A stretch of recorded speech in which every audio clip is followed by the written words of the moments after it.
It's been a year since we launched the buffer, and so many of you have been asking for TPU support. For this upgrade, you'll need to swap out 3 printed parts and 2 springs. Let's print them out.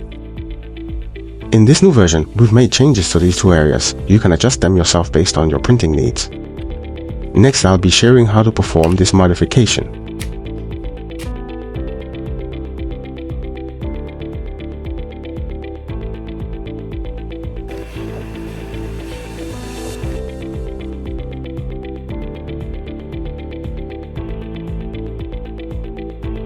To test its remote pushing capabilities, we used a PTFE tube over 1.3 meters long.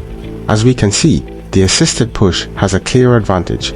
At double print speed, there is no under-extrusion or over-extrusion. Alright, let's take the buffer off and try printing TPU straight up. The extruder's pushing force alone couldn't keep up at such high speeds, resulting in under-extrusion.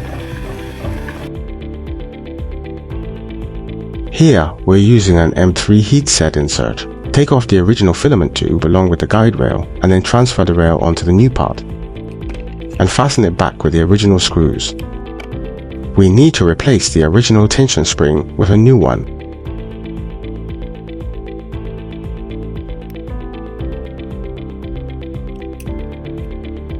This model reduces the sensing distance of the photoelectric switches on either side. Remove the original components.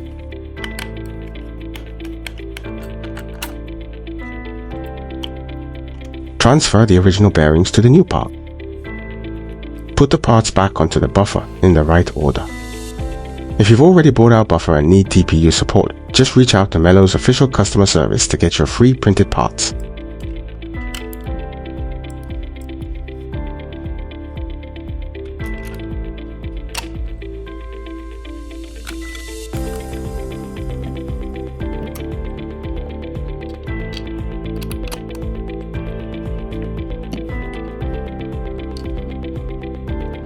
Reconnect the wires and we're all set.